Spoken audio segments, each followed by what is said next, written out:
5G बहू। सुमित्रा जी का बेटा था अमित और बहू का नाम था अमृता। सुमित्रा जी की बहू की बातें सुनकर ऐसा लगता था कि जैसे वो बहुत इंटेलिजेंट है, क्योंकि उससे कभी भी कोई भी सवाल पूछो फट से जवाब दे देती थी। अरे भाई, उसके जवाब से तो गूगल भी पीछे रह जाता था। और इसलिए कम से कम सुमित्रा जी के घर में तो किसी को भी गूगल की जरूरत ही नहीं पड़ती थी। जब भी घर में कोई बात चलती, कोई कुछ भी कहता, तो अमृता फट से कह देती, ये तो मेरे साथ भी हुआ था, मुझे इसके बारे में सब मालूम है। एक दिन सुमित्रा जी अमित और अपनी बहू अमृता के साथ अमित के बुआ जी, फूफा जी यानी कि मुकेश और उर्मिला जी के यहाँ पर मिलने के लिए गए। अरे बहुत अच्छा किया अमित बेटा, इतने दिनों के बाद आए हो तुम। हाँ सुमित्रा भाभी, कभी तो आ जाया करिए अपने बच्चों को लेकर। आपकी बहू के आने से तो हमारे घर में भी रौनक आ गई है। वो क्या है ना, अमित ऑफिस के काम में बहुत बिजी रहता है, इसलिए उसे तो वक्त ही नहीं मिल पाता। अच्छा, लगता है नौकरी काफी मुश्किल है अमित की। अरे नहीं नहीं फूफा जी, ऐसी कोई बात नहीं है। आप तो जानते हैं ना प्राइवेट जॉब में कितना काम होता है। अरे कोई समझे ना समझे, मुझे तो पता है प्राइवेट नौकरी में इतना काम करना पड़ता है कि इंसान की आफत आ जाती है। लेकिन बेटा, तुमने तो कभी जॉब की ही नहीं, तुम्हें कैसे पता? अरे जॉब नहीं की तो क्या हुआ मम्मी जी, सब जानती हूँ मैं। सबसे पहले ऑफिस में जाओ, वहाँ पर अपनी एंट्री डालो, उसके बाद दिन भर सिस्टम पर बैठकर काम करो। चारों तरफ कैमरे लगे होते हैं, आप अपनी नजर इधर की उधर नहीं कर सकते। उसके बाद दिन भर बॉस की चिक चिक सुनो, वो अलग से। यही सब होता है, मुझे ना सब पता है। अरे बहू रानी तो काफी इंटेलिजेंट है, हर बात की खबर है इसको। थोड़ी देर बाद, अब देखिए सुमित्रा भाभी, इतने दिनों के बाद आई हैं आप, खाना खाकर ही जाना, ऐसे तो मैं आपको जाने नहीं दूंगी। वैसे बुआ जी, खाने में क्या बनाया है? वो क्या है ना बेटा, आज तुम्हारी बुआ जी की तबीयत थोड़ी ठीक नहीं थी, इसलिए हमने सोचा कि जब तुम लोग यहाँ आ जाओगे तो बाहर से खाना मंगवा लेंगे और साथ में बैठकर खाएंगे। लेकिन बस प्रॉब्लम इतनी सी है कि मुझे बाहर से खाना ऑर्डर करना नहीं आता। सोचा जब अमित आएगा तो उसी को बोल दूंगी। अरे मुझे आता है ना, मैं कर देती हूँ ऑर्डर। बताइए क्या क्या मंगाना है आपको? इटालियन, कॉन्टिनेंटल, इंडियन, पंजाबी, सब पता है मुझे। क्या बात है बहू, क्या घर में भी खाना रोज बाहर से ऑर्डर करती हो? अरे नहीं नहीं बुआ जी, ऐसी कोई बात नहीं है, बस मुझे ना सब पता है। कोई बात नहीं अमृता, मैं अपने फोन से ऑर्डर कर देता हूँ। अरे क्या बात है, आजकल ऑनलाइन डिलीवरी पर कोई ऑफर नहीं चल रहा है, वरना काफी पैसे बच जाते। कैसी बात करते हैं अमित, मैं कह रही हूँ ना मुझे सब पता है। मुझे एक बहुत अच्छा ऑनलाइन डिलीवरी वाला मालूम है, जहाँ पर 50% ऑफ मिल जाएगा। और आज तो वैसे भी फ्राइडे है ना, फ्राइडे को तो उस पर 50-70% ऑफर मिलता ही मिलता है। अरे क्या बात है, इसके बारे में तो मुझे पता ही नहीं था। अरे बेटा, जिस चीज के बारे में किसी को पता नहीं होता, हमारी बहू को पता होता है। एक काम कर, तू उसी को ऑर्डर करने दे। क्या बात है अमृता बेटा, तुम तो बहुत इंटेलिजेंट हो, सब कुछ जानती हो। कुछ दिनों के बाद सुमित्रा जी की कुछ सहेलियां उनसे मिलने के लिए आती हैं। अरे सुमित्रा बहन कैसी हो, बहू कैसी है तुम्हारी? अरे पूछिए मत, बहुत इंटेलिजेंट है मेरी बहू, सब कुछ जानती है।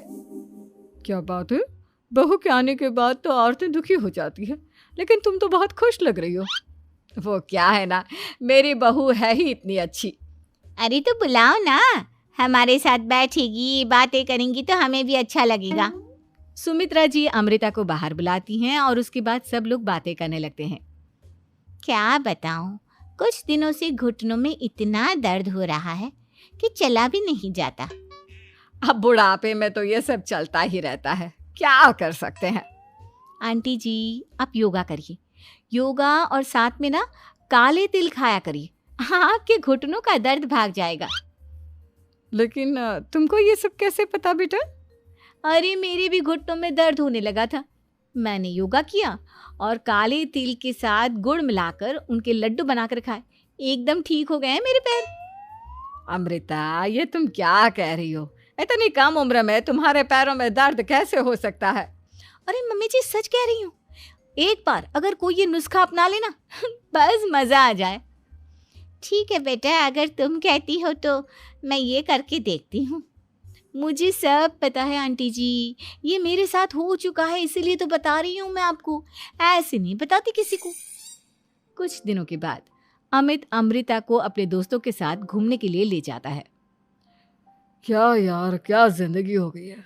सारा दिन ऑफिस का काम करते रहो, अपनी हेल्थ पर तो ध्यान ही नहीं दे सकते। अरे क्यों नहीं दे सकते अपनी हेल्थ पर ध्यान? सब दे सकते हैं, इंसान चाहे तो कुछ भी कर सकता है। क्या बात है भाभी, आप इतनी श्योरिटी के साथ कैसे कह सकती हैं? अरे आजकल ना एक से एक एप्लीकेशन है मार्केट में, और जानते हैं उसमें कुछ एक्सरसाइज तो ऐसी बताते हैं जिन्हें आप अपने ऑफिस में बैठे बैठे, मेरा मतलब लैपटॉप पर काम करते करते भी कर सकते हैं। अमृता, ऐसी एक्सरसाइज के बारे में तो मुझे भी नहीं पता था, तुम्हें कैसे मालूम? अरे मुझे सब पता है, हर चीज की खबर रखती हूँ मैं, जानते हैं ना आप। लेकिन ऐसी कौन सी एप्लीकेशन है और ऐसी कौन सी एक्सरसाइज है भाभी? एक मिनट, मैं आपको अपने मोबाइल में दिखाती हूँ। अरे वाकई में भाभी तो सही कह रही हैं। देखो यार, इसमें कितनी अच्छी एक्सरसाइज दिखाई गई है। अपनी चेयर पर बैठे बैठे एक्सरसाइज भी कर लो, काम भी और हेल्थ भी। वाह भाभी वाह, मजा आ गया। लेकिन अमृता, तुम्हें इस बारे में कैसे पता? अब मेरे साथ जो चीज हो चुकी है उसके बारे में तो मुझे पता होगा ही ना अमित। मतलब तुम कब ऑफिस में काम करने गई जो तुमने ऑफिस करते करते एक्सरसाइज की? मैं जो किचन में काम करती हूँ अमित, घर के काम, वो किसी ऑफिस के काम से काम है क्या?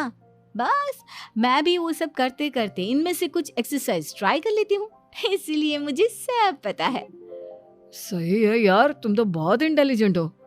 कुछ दिनों के बाद ये क्या है? एक दोस्त ने मेरे साथ एक मजाक किया है, लेकिन समझ में ही नहीं आ रहा। अरे बेटा, तो अमृता से पूछ लेना, उसके पास कोई ना कोई जवाब जरूर होगा। ठीक कहती है मम्मी जी, मैं सब जानती हूँ। लेकिन अमृता, ये थोड़ा मुश्किल है, सोच लो। मेरे लिए कुछ भी मुश्किल नहीं, दुनिया की कोई भी पहेली हो मैं चुटकी में सॉल्व कर लेती हूँ। अच्छा ठीक है, देखो मेरे दोस्त ने मुझे एक खाली पेपर दिया है और कहा है कि इस पर उसने मेरे लिए कुछ मैसेज लिखा है। अब एक बात बताओ यार, खाली पेपर पर, आई मीन जिस पर कुछ भी नहीं लिखा हुआ, उसे मैं कैसे पढ़कर बताऊं? अरे बस इतनी सी बात, इसे तो मैं चुटकियों में सॉल्व कर दूंगी अमित। लेकिन कैसे बहू? इस पेपर पर तो वाकई में कुछ नहीं लिखा हुआ, एकदम खाली पेपर है, कैसे, क्या पढ़ोगी तुम? अमित, एक छोटा सा काम करो, जल्दी से एक मोमबत्ती लेकर आओ। अरे बहू, पेपर में आग लगाने का इरादा है क्या? नहीं मम्मी जी, इस पेपर पर अमित के दोस्त का लिखा हुआ मैसेज पढ़ने का इरादा है। अमित कैंडल लेकर आता है। अब ना बस इस पेपर को धीरे धीरे कैंडल के ऊपर घुमाते रहो, देखना 2 ही मिनट में मैसेज आपकी आंखों के सामने होगा। अच्छा ठीक है, मैं ऐसा करके देखता हूँ। 2 मिनट के बाद, अरे वाकई में इस पर तो अक्षर बनने लगे, लेकिन ये हुआ कैसे? और अमृता, तुम्हें कैसे पता? बहुत सिंपल है मम्मी जी, अमित के दोस्त ने नींबू के रस से मैसेज लिखकर उसे सुखा दिया। अब अगर मैसेज पढ़ना हो ना तो पेपर को आग के सामने ले जाओ और लेटर्स अपने आप उभर कर आ जाते हैं। वाह बहू, लेकिन तुम ये सब कैसे जानती हो? अरे मम्मी जी, जब मैं छोटी थी ना तो अपनी सहेलियों के साथ ऐसे ही गेम खेला करती थी। ये तो मेरे साथ कितनी बार हो चुका है, मुझे सब पता है। थैंक यू यार अमृता, तुम्हारी वजह से हमें कुछ भी सोचने की जरूरत ही नहीं पड़ती, तुम सब कुछ बता देती हो। कुछ दिनों के बाद सुमित्रा जी को अमृता के प्रेग्नेंट होने की खुशखबरी मिलती है और सुमित्रा जी अमृता को डॉक्टर के यहाँ लेकर जाती है। देखिए सुमित्रा जी, आपकी बहू की तबीयत बिल्कुल ठीक है, किसी भी तरह की चिंता करने की कोई ज़रूरत नहीं है। लेकिन हाँ, उनको आयरन वाली डाइट खाने की बहुत ज़रूरत है। ठीक है डॉक्टर साहब, आप बता दीजिए मैं अपनी बहू को क्या क्या खिलाऊं ताकि उसकी तबीयत ठीक रहे और आने वाले बच्चे की भी। अरे मम्मी जी, इसमें डॉक्टर से पूछने की क्या ज़रूरत है? किशमिश है, अनार है, पालक है, ये सब खाना चाहिए, आयरन का लेवल बिल्कुल बराबर रहता है। अरे वाह, आपकी बहू तो सब कुछ पहले से ही जानती है। ये तो बहुत अच्छी बात है। देखो, आयरन के साथ तुम्हें कैल्शियम भी खाना होगा। जानती हूँ मैं, अगर आयरन की खाली सप्लीमेंट लेते हैं और कैल्शियम नहीं लेते तो बॉडी उसे अच्छे से एब्जॉर्ब नहीं कर पाती। सब पता है मुझे। बहू ये भी मालूम है? हाँ मम्मी जी, आप तो जानती है ना, मुझे सब पता है। आपकी बहू की बातें सुनकर अच्छा लग रहा है। मुझे ऐसी बहुत कम लड़कियां मिलती हैं जिन्हें इतनी नॉलेज होती है, सारे सवालों के जवाब देती है। और हमारे इंडिया में तो वैसे भी हालात बहुत खराब है। बिल्कुल ठीक कह रहे हैं आप डॉक्टर साहब, लेकिन मैं उन लड़कियों की तरह नहीं हूँ। बहुत ख्याल रखती हूँ मैं हर चीज़ का। और जानती हैं आप, हमारे घर में तो किसी को किसी चीज़ के बारे में गूगल करने की ज़रूरत ही नहीं पड़ती। बिल्कुल ठीक कह रही है अमृता। अरे कुछ भी पूछ लो इसे, सब पता होता है। अरे वाह, तुम तो बड़ी कमाल की लड़की हो। चलो, ये तो बहुत अच्छी बात है, लेकिन फिर भी डॉक्टर की सलाह पर पूरा ध्यान देना चाहिए। वैसे क्या चाहिए तुम्हें, बेटा या बेटी? अरे डॉक्टर साहब, कुछ भी हो जाए, बस बच्चा अच्छे से हो जाना चाहिए। मुझे तो दोनों में से किसी से कोई भी परेशानी नहीं। और सुमित्रा जी, आप?